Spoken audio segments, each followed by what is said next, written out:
அனைவருக்கும் வணக்கம். உங்கள் மனதில் சிறந்த நம்பிக்கையை ஏற்படுத்தும் ஆழமான வரிகள். வாழ்க்கையில் மாற்றம் என்பது நினைத்தால் மட்டும் வராது, அதற்காக உழைத்தால் மட்டுமே வரும். எல்லா பெரிய விஷயங்களுக்கும் ஒரு சிறிய தொடக்கமே காரணம். தொடங்குவதற்கான வழி பேசுவதை நிறுத்திவிட்டு செயலில் இறங்குவது மட்டுமே. முன்னேறி செல்வதற்கான ஒரே வழி முதல் அடியை எடுத்து வைப்பது மட்டுமே. முன்னோக்கி சென்றாலும் பின்னோக்கி சென்றாலும் முன்னேற்றம் உண்டு. நகர்வதுதான் முக்கியம். உங்களால் முடியாது என்று நீங்கள் நினைக்கும் ஒன்றை செய்யுங்கள்.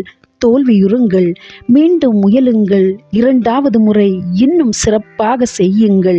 பெரிதாக அடிபடாதவர்கள் பெரும் சிகரங்களில் ஏறாதவர்களே. இது உங்களின் தருணம், அதை சொந்தமாக்கிக் கொள்ளுங்கள். நீங்கள் யார் என்பதை அறிய விரும்புகிறீர்களா? கேள்வி கேட்காதீர்கள், செயலில் இறங்குங்கள்.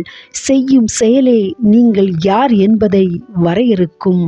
கரையில் நின்று வெறுமனை பார்த்து கொண்டிருப்பதன் மூலம் கடலை கடக்க முடியாது. திட்டமிடப்பட்ட பெரிய செயல்களை விட செய்துவிட்ட சிறிய செயல்கள் சிறந்தவை. சிறப்பான நாளை வேண்டுமென்றால் நேற்றை விட இன்னும் அதிகம் உழையுங்கள். துருபிடித்து தேய்வதை விட உழைத்து தேய்வது மேலானது. தெரிந்தால் போதாது, பயன்படுத்த வேண்டும். விருப்பம் இருந்தால் போதாது, செய்ய வேண்டும். வாய்ப்புகள் தானாக தோன்றுவதில்லை. நீங்கள் முயற்சிக்கும் போது அது தன்னை வெளிப்படுத்திக் கொள்கிறது. கரைகளை கடக்கும் துணிவிருந்தால்தான் புதிய கடல்களை கண்டுபிடிக்க முடியும். கடந்த காலத்தை மாற்ற முடியாது. எதிர்காலம் இன்னும் உங்கள் கைகளில்தான் உள்ளது. இருக்கும் இடத்திலிருந்தே தொடங்குங்கள். இருப்பதை பயன்படுத்துங்கள். விடாமுயற்சியுடன் செய்யுங்கள். வெற்றியை உங்கள் சொந்தமாக்குங்கள். நன்றி, வணக்கம்.